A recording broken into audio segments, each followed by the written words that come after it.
आजचा व्हिडिओ आवडल्यास लाईक व सबस्क्राईब करून आयकॉन बेल दाबून सर्व ग्रुपवर शेअर करायला विसरू नका। आपल्या खिशाला व घराला नफ्याची देणार झालर रंगाच्या दुनियेतील एकच नाव बर्जर पेंट। अधिकृत विक्रेते Hingane major, Berger paint, Kothari heights, Delhi वेशी जवळ, श्रीगोंदा। नमस्कार मित्रांनो, आपणा सर्वांचं दक्ष टाइम तुमच्यामध्ये स्वागत। या पंढरीच्या वारीच्या निमित्तानं खरं तर एक गोष्ट खूप चर्चेत आलेली आहे, सोशल मीडियावर दिसते आहे। एक आजोबा की ज्यांना कुणीही नसल्याचं आपल्याला समजतं आहे, त्यांची जी कहाणी आहे, त्यांची जी गोष्ट आहे ती ऐकताना अनेकांचे डोळे पाणावले, त्याचबरोबर आमचे सुद्धा डोळे पाणावले। ती जी मुलाखत आहे ती ऐकल्यानंतर खरं तर समाजामध्ये असे सुद्धा काही व्यक्ती आहेत की ज्यांना असहाय्य आहेत, ज्यांना कुणीही नाही, आणि त्यामुळं ज्यांच्या मनामध्ये आस्था निर्माण झाली असे सर्व सोशल मीडियावरील सर्व नागरिक किंवा नेटकरी खरं तर खूप हवालदिल झाले। हे होत असताना त्यामध्ये काही पोस्ट नक्की आपण पाहिल्या, तर ती पोस्ट नेमकं टाकतंय कोण याची थोडीशी माहिती घेण्याचा प्रयत्न आम्ही केला। माहिती घेताना समजलं असं की श्रीगोंद्यामध्ये त्यांची सख्खी सून राहते असं समजतं आहे। खरं तर आता एक बाजू बाबांची आपण ऐकलेली आहे, परंतु दुसरी बाजू ही नेमकी काय आहे हे आपण जाणून घेऊयात। आपण पाहूयात, त्यांचं या ठिकाणी दुकान आहे आणि त्या ठिकाणी राहतात, त्यामुळं नेमकं त्यांचं काय त्यांचं म्हणणं आहे, त्यांची बाजू काय आहे हे आपण समजून घेण्याचा या ठिकाणी प्रयत्न करणार आहोत।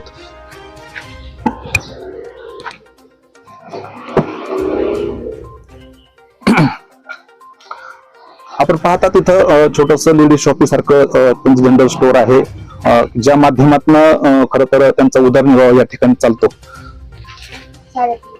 ताई, आपलं दक्ष टाइम मध्ये सहर्ष स्वागत। आपण या ठिकाणी व्यवसाय करता आहात, या ठिकाणी राहतात, सोशल मीडियावर खरं तर जे काही पाहायला मिळतं त्याबाबत आपल्या बरोबर थोडी चर्चा करायची आहे, आपली बाजू समजून घेण्याचा प्रयत्न आपल्याला करायचा आहे। चला आपण आत जाऊया। ताई, तुमचं पूर्ण नाव सांगा। माझं मुक्ता लक्ष्मण खोरे। आपण श्रीगोंद्यामध्ये कधीपासून आलात? मी म्हणजे माझं लग्न झालं का 1-1.5 वर्ष मी श्रीगोंद्यात राहते, म्हणजे तिथे त्यांनी मला बाहेर काढलं। तुमचं लग्न कधी झालं? माझं लग्न 2004 ला झालं, 28/1/2004। मग आपलं सासर कोणतं? माझं सासर काष्टी तांदळी, माझं माहेरी नामगाव आहे। मग मला मामाच्याच मुलाला दिलेलं आहे, हा माझा मामाचा मुलगा आहे। ते आता व्हिडिओ जे व्हायरल झालाय ना, तर ते माझे सख्खे मामा आहेत, माझ्या आईचे भाऊ, आणि ते माझे सासरे बी आहेत, कारण आईने मला त्यांच्या मुलाला दिलं म्हणलं ते माझं मामा बी लागतो सासरा बी लागतो। मग ते व्हायरल व्हिडिओ झाल्यामुळे मग आता हे नेमकं काय बघा, ते म्हणतात मला कुणीच नाही, मग मी त्यांची कोण आहे? मला तर किती वर्ष झालंय त्यांनी बाहेर काढले, मी मीडियापर्यंत कधीच गेले नाही।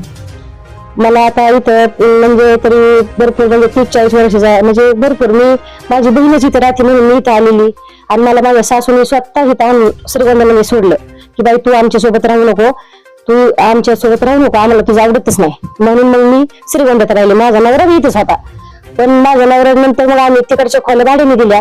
तिथं पंडित खोरे म्हणून माझा धीर आहे, त्या धीराला खोली भाड्याने दिली, त्यांनी त्यात मटकीचे धंदे चालवले, ते 500 रुपये महिन्याला द्यायचे, तर ती म्हणजे माझा नवरा ते प्यायचा आणि उडून टाकायचा। ते श्रीगोंद्याहून तांदळीला गेले वगैरे येतच नव्हते, मग हे आमचे त्यांच्याकडेच आमची जागा बिगा ते म्हणजे तेच वापरत होते पंडित खोरे, ती माझे दिवस लागतात। मग आता मी तरी काय करणार, ते जास्त प्यायला लागल्यावरती मग त्यांनी माझ्या डोक्यात टाके पाडले। मग आमच्या शेजारी माझी सख्खी सासू मला सोडून गेली, ती नाही राहिली, ती म्हणजे तुला नाही राहायचं तर मी नाही राहणार, म्हणजे तुला राहायचं तर तू एकटी राहा। मग मी माझा नवरा राहिले, तर तिचा नवरा म्हणजे हे आजोबा आणि त्यांची बायको आणि त्यांची एक मुलगी, हे ते निघून गेले। ते म्हणजे दौडमध्ये राहिले ते खूप वर्ष, गोपाळवाडीमध्ये। आम्ही तिथे बी बोलायला जायचो, माझे मिस्टर चला चला, ती काय आली नाही, ती तिथंच राहिली। शेवट ती गावाने हिंडली, मग ती यवतच्या लक्ष्मीपाशी, यवतला तिचं माहेर आहे, तिथे राहिल्या मामी आमच्या, आणि मग तिथे त्यांचा मृत्यू झाला लक्ष्मीच्या मंदिरात। म्हणजे तिने जशी ती गेली का त्यांनी काही हेच नाही केलं, म्हणजे माघारी ते आलेच नाही, डायरेक्ट मेलेली बातमी मला कळली। तर मी त्यांच्या मैत्रीला गेले होते, त्यांचं वर्ष श्राद्ध मी इथं श्रीगोंद्यात केलं। तर माझ्या सासूचं वर्ष श्राद्ध कुणीच भावकीने गावाने कुणी काही केलेलं नाही, मी स्वतः वर्ष श्राद्ध केलं। 20 वर्ष श्राद्ध केलं त्याला माझी चुलत सासू इथं ते आलते तांदळीतले, मी सासरा बी आलता माझा, हे आजोबा बी आलते, त्यांना विचारा तुमच्या बायकोचे वर्ष श्राद्ध करायला तुम्ही गेलते का? इथं श्रीवर्धात मी केलं, माझ्या पायपती सुनाई मी त्यांचं केलं. त्याच्यानंतर मग आता ते माझे म्हणजे मी तिथं ह्याच्यात राहत होते. तर मग मी म्हणलं आता आपण तिथं जायला पाहिजे आता आपल्या तिथं. तर नाही, आमचा सासरा बोलला म्हणजे मामा बोलले नाही तू इथं राहायचंच नाही राहायचं. तरी मग माझ्या डोक्यात त्यांनी 8 टाके पाडलेत.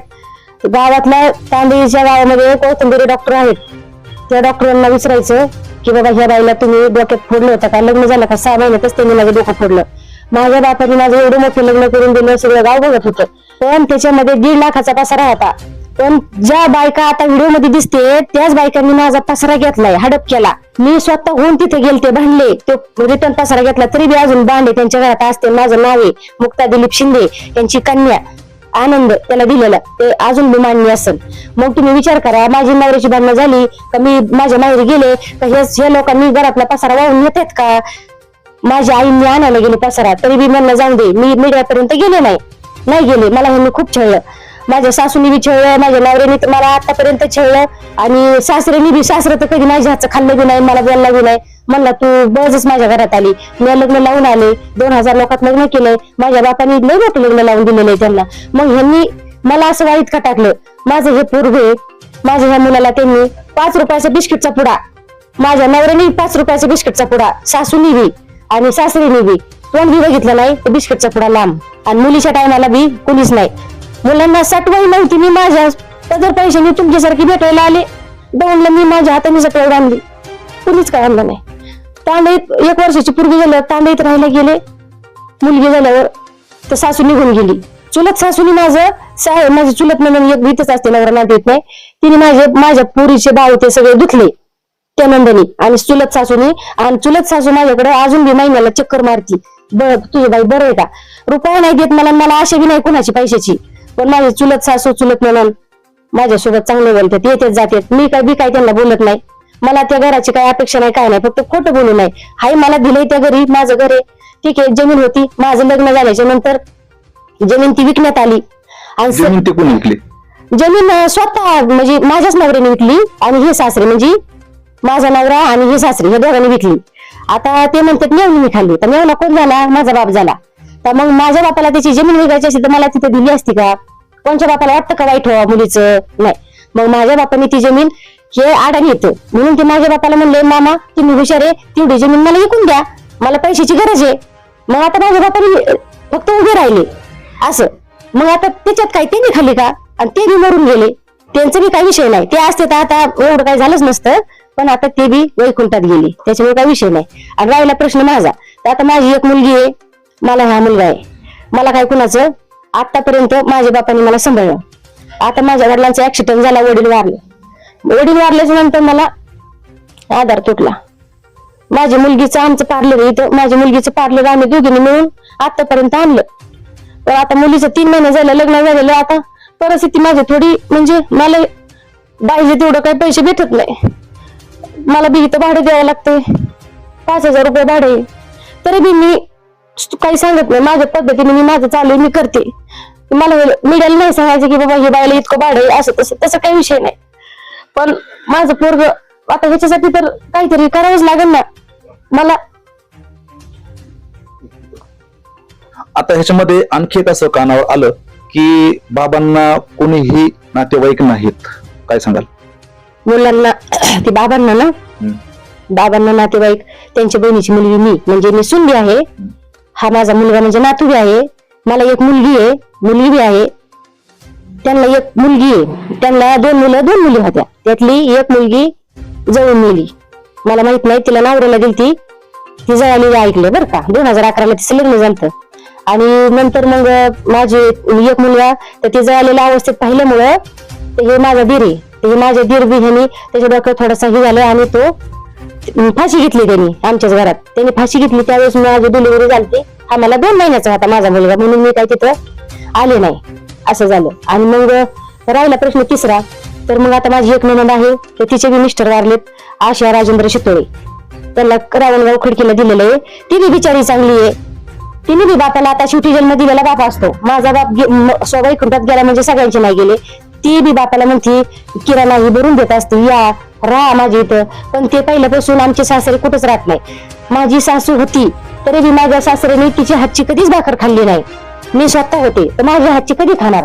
त्याची तो कधी कपडे बी धुवून देत नाही कोणाला काहीच आवडत, त्यांना कोणाचंच काय आवडत नाही. ते स्वतःच्याच हाताने स्वयंपाक करून त्यांना पहिल्यापासून सवय जलमताच. कारण मी तर तिथं राहिलेली आहे ना, माझ्या बी हातचं खाल्लं नाही, माझ्या सासूच्या बी नाही, त्याच्यामुळे काही विषयच येत नाही त्यांचा. आता बाबांचं जे बोलणं आहे, ज्यामुळं खरं तर नेटवर खूप मोठ्या प्रमाणात चर्चा सुरू आहे, त्या अनुषंगानं तुमची बाजू आता समोर आलेली आहे. तर जे आपले श्रोते आहे, जे आपले प्रेक्षक आहेत, त्यांना काय सांगाल की ह्या पाठीमागं जी दुसरी बाजू आहे ती बाजू अशी आहे?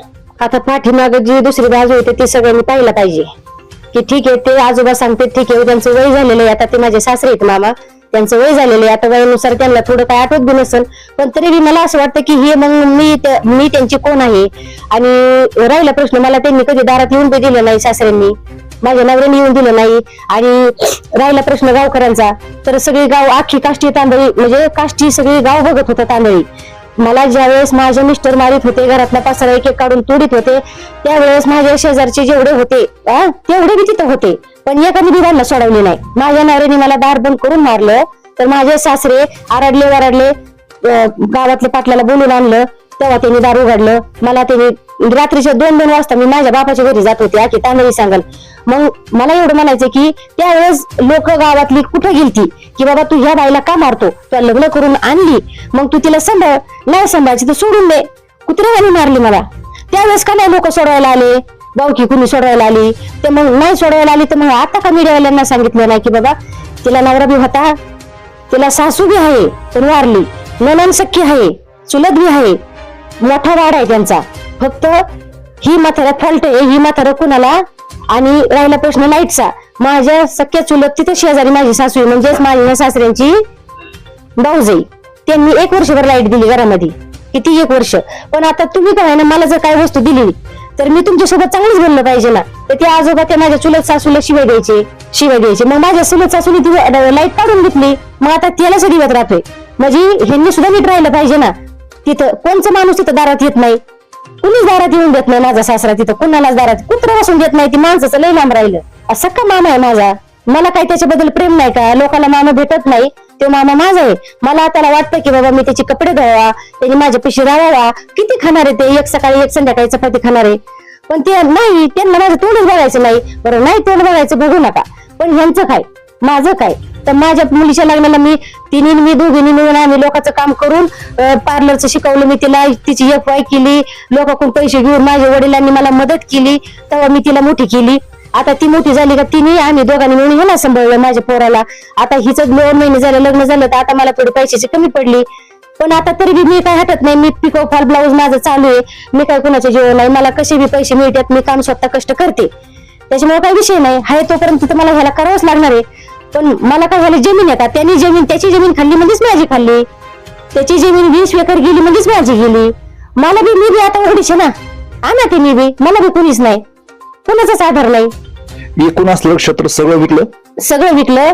20 एकर होतं तेवढं विकलं.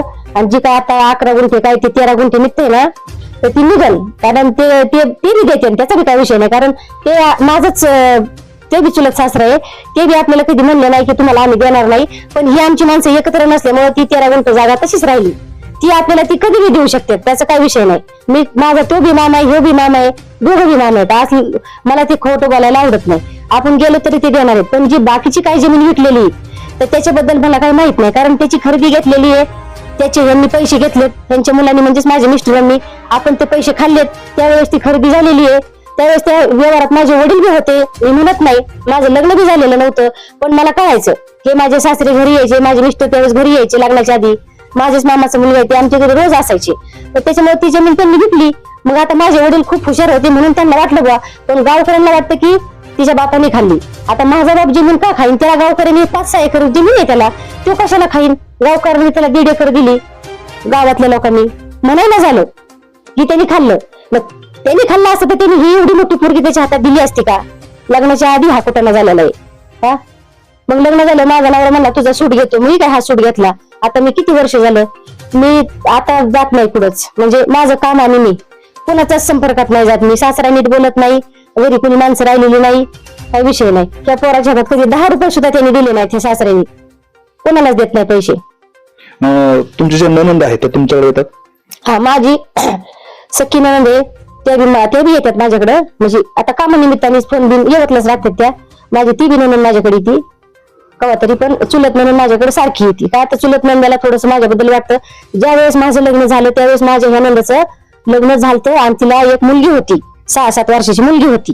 त्याच्यामुळे तेव्हापासून हा किस्सा तिला सगळं माहिती, चुलत नंदाला. त्याच्यामुळे त्या म्हणलं वहिनी मला सगळं माहिती, आणि माहिती म्हणजे साऱ्या गावालाच माहिती, तिला माहिती असा विषय नाही. प्लस म्हणजे कसं झालं काय झालं, परत ट्रक घेतला होता माझ्या नवऱ्याने, तो बी ट्रक विकला. त्याला मी म्हणत होते देशुपा ट्रक घेऊ नका, ट्रक घेऊ नका. घेतला ट्रक घेतला, माझ्या बापाच्या मागे लागला, म्हणला ट्रक विका मामा, ट्रक विका मामा. विकला ट्रक विकला आणि पैसे प्यायचे जे चालू केलं. सकाळी गेला बाबा संध्याकाळीच घरी यायचे, पुढं तांदळीमध्ये. तर मी एकटीच घरामध्ये तांदळीत. मग येऊन फक्त हाणायचं मारायचं, तुझ्या बापाने असं केलं, तुझ्या बापाने तसं केलं, हे असं करून करून त्यांनी मला खूप त्रास दिलाय. बिचारा आता स्वर्गीय असो, पण मला त्याचं काही सांगायचं नाही. मला त्यांनी खूप त्रास दिलाय, कारण ते माझ्या मामाचं पोरग होतं, मला हे लोकांसमोर दाखवायचं नाही. पण आता ही वेळ आली त्याच्यामुळे मला सांगायला लागलं की माझ्या नवऱ्याचं माझ्यावर खूप प्रेम होतं, पण त्याच्यामध्ये ह्यांनी, ह्या आजोबांनी आणि त्यांच्या आईनी ह्यांनी कुणीच साथ दिली नाही. मी नांदायला गेले का ते निघून गेले तिथून. मग मी कशी राहणार? तरी मी तिथं विचारायचं 4-2 लोकांना की बाबा ही बाई खरं त्याची सून आहे का, इथं किती वर्ष राहिली, तिला किती मुलं झाले, मग इथं त्या मुलाचं कुणी केलं, त्या लहान बाळाचं कुणी केलं. मला शिजर झालं तर मला होत नव्हतं काम. माझ्या चुलत सासून नदीला नेऊन ते कपडे धुवून आणायची त्यांची मुलगी, आणि मी आपली घरात थांबायचे. माझं ही मुलगी माझी दिव्य म्हणून आहे माझी मुलगी, ती मुलगी माझी 6 महिन्याची होती. तिला दिवाणवर टाकली होती अलीकडच्या घरामध्ये. पलीकडचं घर आमचं स्वयंपाकाचं आहे, तर त्याच्यामध्ये त्यांनी अशी पाठीमागून ईट आणली, खाली वाकले का त्यांनी डोक्यात टाकली. का टाकली त्याचं कारण नाही, फक्त भाजी आली नाही. तर मला तितक्या रात्रीचं मी डोक्याला धरून गेले. माझ्या रंजनाबाई खोरे म्हणून आहे, तिने माझ्या डोक्याला टावेल लावला. रात्रीचा आम्ही तिथं कोथिंबीर डॉक्टरकडे गेलो. तिथं माझा नवरा मागून आला, म्हणला चुकीचं आहे, त्या बाईला मारायची म्हणला, मला तिला अजिबात जिवंत ठेवायची नाही, अजिबात तिला मारायची म्हणला. डॉक्टरला पण त्यांनी शिवीगाळ केली, म्हणला मला तिला बाहेर काढा, म्हणला टाके टाकायचे नाही. तरी मी ते डॉक्टर म्हणले बरं नाही टाकीत बाबा. मग त्यांनी टाके नाही टाकले, फक्त काहीतरी औषध लावलं आणि मग परत मला घरी आणलं सासूने, माझ्या त्या चुलत सासूने. मग मी रात्रीचं दुसऱ्या दिवशी मला त्यांनी खूप हाणलं मारलं. मग मी रात्रीचे तिथे राजू खोरे होते, ते आता वारलेत राजू खोरे, त्यांना एक ओमिनी होती. मी रात्रीच्या 2-2:30 वाजता मी ओमिनी घेऊन माझ्या बापाच्या घरी जायचे. हे रात्रीचं झोपून देत नसं मला, रात्रभर बांधणं मी जीवाला वैतागलेले होते. इतके वैतागले होते की मला जगण्याची कसली इच्छाच नव्हती. माझं रडून रात्र रडून जायचं, दिवसभर रडून जायचा. मग मी रुसले फुगले का इकडे बहिणीकडे यायची. इथं माझी श्रीगोंद्यात बहीण राहती, त्या बहिणीने मला आधार दिला. बहिणीची सासू होती, बहिणीचे सासरे सगळे होते, आमचे दाजी, सगळ्यांनी मला आधार दिला. बाई सासू म्हणायची तिची नको जाऊ, राही तुम्हाला नको खाऊ, इथं राहा. आम्ही इथं राहिलो. तिथून परत म्हणले, ते म्हणले नाही ती आमच्या गावातली एक बाई आहे, ती म्हणली नाही आपण नगरला जाऊ, नगरला खूप काम आहेत, म्हणजे तुझा नवरा प्यायचा कमी होईल. आम्ही नगरला गेलो. आम्ही कोतकरांच्या इथे राहिलो, महादेव कोतकरांच्या खोलीत राहिलो. तिथं 500 रुपये खोलीचं आम्हाला भाडं होतं. आम्ही दोघं नवरा बायकोनी तिथे प्रपंच केला. पण हा रात्रीचा उठून जायचे. मी म्हणायचे हे जातात कुठं, मी नवीन होते, माझं लग्न 17 वर्ष झालेलं, मला माहित नाही. मग मी तिथे गेल्याच्या नंतर ते रात्रीचे मी त्यांच्या मागे गेले. ते तिथं ते महादेव कोथराचे तिथं ते दारूचं काय चालत होतं, तिथं ते काम करायचे, मला माहित नाही. आणि आमच्या गावातलं बी एक मुलगा तिथंच होता, त्यांच्या बरोबर आम्ही गेलो. तिथं गेलो तर ह्यांनी तिथं माझ्या नवऱ्याने खूप काही कर्ज केलं, मला हाणायचे मारायचे तिथं बी. मग मी ती तिथली सोडली आणि पुरीला घेतलं. माझं सामान, माझा पसारा, आमच्या गावातली कुसुमबाई म्हणून आहे, तिची मुलगी तिथं राहते रेखा, ते तिच्या घरामध्ये आमचा अजून पसारा आहे. ती मी तिथं आतापर्यंत खूप वेळा मागायला गेले पसारा, पण तिने मला पसारा दिला नाही. शेवट मी ह्या श्रीगोंद्यात आल्याच्या नंतर माझ्या स्वतःच्या पैशांनी, माझ्या बापानी, माझ्या आईनी मला हे असंच थोडे भांडे करून दिले. परत मी प्रपंच उभा केलाय. मला ह्या प्रपंचातलं कुणीही रुपया दिलेला नाही. मी रडून का होईना मी माझ्या बापाकडून पैसे घेऊन परत प्रपंच उभा केलाय. तांब्या ग्लास मला काहीच नव्हतं. ते बी पसारा नगरला राहिला, विषयच नाही. तिथं माघारी मी इकडे रिटर्न आले, श्रीगोंद्यात राहिले, बहिणीच्याच घरात राहिले. बहीण म्हणली नको जाऊ तू आता कुठं राह इथं. बहिणीने मला आधार दिला. मग मी बहिणीपाशी राहिले. मी लोकांच्या कामाला जायचे. ती पोरगी माझी बहिणीची सासू सांभाळायची. ती बहिणीची सासू वारली आता, ती माझी मुलगी सांभाळायची. कटऱ्याच्या दुकानात मी कामाला जायची. बरंच काम केलं.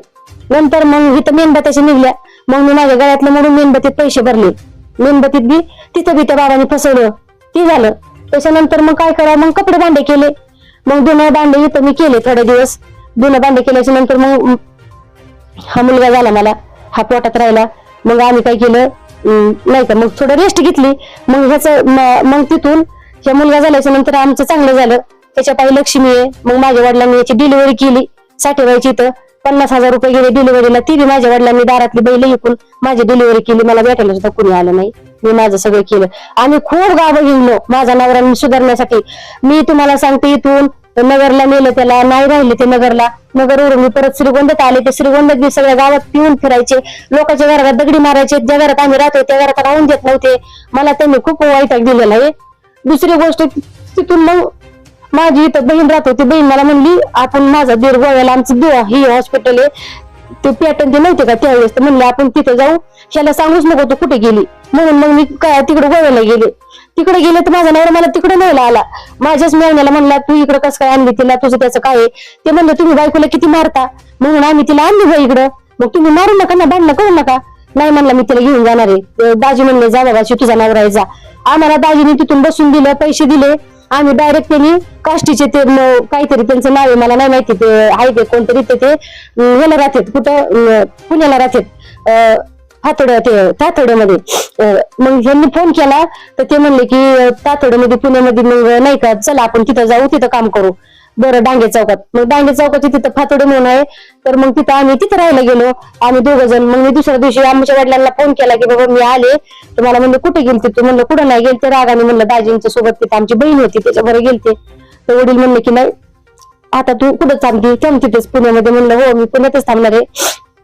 मग मी तिथं पुण्यातच थांबले डांगे चौकामध्ये. तिथं माझे मिस्टर आम्ही 2 थांबलो. आमचं काष्टीचं एक तिथं घर राहत होतं. मग आम्ही त्यांच्यासोबत तिथं राहिलो. राहिल्याच्या नंतर मग मी आणि माझे मिस्टर आम्ही युपल कंपनी तिथं कामाला होतो. आणि दोघांनी भरपूर काम केलं. तर माझी मुलगी लहान होती, तर मुलीला सांभाळायला कोणी नव्हतं. तिथं शेजारी एक राहत होते, ते आजी सांभाळत होत्या माझ्या मुलीला. एक दिवशी माझी मुलगी ही दिव्या डोक्यावर पडली. पडल्याच्या नंतर तिला हॉस्पिटलमध्ये नेलं आणि मग ते तिचे उपचार केले. नंतर थोडे दिवस मी थांबले, कामाला नाही गेले. मग मी माझ्या आईकडे आले. माझ्या आईची इथे त्या मुलीला ठेवली. मग त्या मुलगी माझी 4थीला जाईपर्यंत म्हणजे 10 वर्ष माझ्या आई बापांनी त्या मुलीला सांभाळली. आणि मग आता मी ती 5वीला गेल्याच्या नंतर मग मी तिला घेऊन आले. पण तोपर्यंत ती इनामगावलाच होती. आणि त्याच्यानंतर राहिला प्रश्न ह्याचा, तर ते माझे मिस्टर तिथं त्यांनी खूप त्या घरमालकाचं भाडं थकवलं. आता मी बाई माणूस पडली, आपल्याला त्यावेळेस बाहेर जायची गरज नव्हती. मला ते हाणायचे मारायचे. मीच काम केलेले पैसे त्यांच्याकडे द्यायचे. मग त्यांनी लाईट बिल बी दिलं नाही, खोली भाडं बी दिलं नाही. जवळपास खोली भाडं 30-40 हजारापर्यंत झालं. आणि ते घर मालक चांगले होते, त्यांनी बी एवढं का थकवलं की ते म्हणले, आपल्याला माहितीये तुम्ही चांगल्या घरातले, तर तुम्ही हे भाडं थकवलं तरी देणार का मला? मग ते मालकाने तसं केलं. तर मग ह्यांनी मला, हे बी कामाला जायचे, मी बी कामाला जायचे. त्यांनी काय केलं, कामाला गेले ते. आणि कामाला जायचे नंतर म्हणले, मला कंपनीचं काम जमत नाही, मला सेंटरिंगचं काम करायचं. तर ते सेंटरिंगच्या कामाला जात होते. सेंटरिंगचं काम करायचे, तिकडे झोपायचे डांगे चौकात, मला माहित नाही. आणि एक दिवशी आले रात्रीचे. मग ते थोडेफार पैसे त्यांचे होते, ते पैसे मला दिसले. तर मी त्यांच्यासाठी गळ्यातले केलं होतं बदाम. पुण्यात राहिलं होतं तेव्हा म्हणलं, काही तुमच्यासाठी बदाम, त्यांच्यासाठी मी केलं होतं. माझं ते म्हणजे माझं प्रेम होतं त्यांच्यावरती. थोडक्यात मामाचाच मुलगा माझ्या जीवाचा होता, म्हणून मी त्याच्यासाठी भरपूर काही केलं. त्यांना कपडे पासून तर चप्पल पासून तर कपडेपर्यंत मी घेत होते. मी स्वतः वैयक्तिक तांदळीत जाऊन त्यांना घेऊन येत होते. चला, मला एकटीला करमत नाही, तुम्ही काम करू नका, मी काम करते, पण तुम्ही माझ्यासोबत चला. असं करून करून मी त्यांना इथे लय वेळा घेऊन आले. माझ्या चुलत सासूने त्यांना 2दा इथं आणून सोडलाय. पण माझा नवरा काय माझ्यापेक्षा राहिला नाही. मी इथं हॉस्टेलमध्ये बी काम केले. फक्त मुलगा सांभाळायला चला म्हणलं होतं. तुम्ही कामाला जाऊ नका, मी काम करते. एकूण सगळं पाहता बाबांकडनं तुम्हाला काय अपेक्षा आहे? बाबांकडनं आपल्याला काहीच अपेक्षा नाही. त्यांनी त्यांचं सुखी राहावा. कारण मी काय त्यांना शाप देऊ शकत नाही. ते माझे मामा आहेत आणि सासरे बीत. मामा कधी बघायला मिळत नाही. पण आता हे मामा असे बोलतात, त्याच्यामुळे आता ते काही बोलू, पण मला चांगलंच बोलावं लागणार. कारण ते माझे सख्खे मामा आहेत. सासरा थोडा वेळ बाजूला ठेवू, पण ते सासरे आहेत माझे असं म्हणत नाही मी, पण सख्खा मामा आहे. फक्त त्यांनी असं काही आरोप पुन्हा करू नये. त्यांनी सांगावा की बाबा मला सून आहे, आम्ही लग्न करून तिला घरात आणली, आपल्याकडं लग्नाची कॅसेटी येतं, सगळे श्रीगोंदा निम्मा लग्नाला होता, काष्टी तांदळी लग्नाला होती, लग्नाला कोण नव्हतं, आपल्याकडे पुरावे आहेत सगळे, मी काय अशी आलेली का? नाही. मग लग्नाला मी आल्याच्या नंतर मग तुम्ही मला हा त्रास का दिला? तुमचा जमिनीचा विषय आला ते माहिती मला, तुम्ही ते बघा, त्याचा काही विषय नाही. पण त्यात माझा विषय काय आला? मी काय लग्न करून चुकी केली का त्यांच्या बरोबर? मी लग्न करायला नको पाहिजे होतं का? माझ्या वडिलांच्या मनात पाप असतं तर त्यांनी ती मुलगी तिथे दिली असती का? किंवा मी तरी केली असती का? हा, मग माझं त्यांनी वाटोळ केलं का नाही? हा, माझं वाटोळ केलं का नाही? माझ्या मुलाला आज काय सुद्धा नाही, कुणीच भेटायला आलं नाही. हे सासरा बी नाही, मामा बी नाही, कोणीच नाही. आज हाय असे दिवस मी काढीत आले आतापर्यंत. आणि आता इथून पुढे मी परमेश्वराच्या हातात आहे. जोपर्यंत मला कष्ट करायची ताकद आहे मी तोपर्यंत करणार आहे. ज्यावेळेस मला काम होत नाही त्या दिवशी बघा मी काय करायचं ते. खर तर बाबांचा तो व्हिडिओ सर्व प्रेक्षकांनी पाहिला. एक बाजू आपण सर्वांना पाहिली होती, परंतु आता दुसरी बाजू आपल्या समोर आलेली आहे आणि ताईंनी विचारलेले प्रश्न सर्वांना अनुत्तरित ठेवणारे आहेत, अनुत्तरित करणारे आहेत. यामुळं सर्वांना विनंती आहे की ज्यावेळेस असे कोणते व्हिडिओ आपल्या सोशल मीडियावर येत असतात त्यावेळेस दुसरी बाजू सुद्धा त्याला असते आणि ती पाहण्याची गरज आहे. दक्ष टाइम्स 24 साठी श्रीरंग साळवेसह दत्ताजी जगताप, श्रीगोंदा, अहिल्यानगर.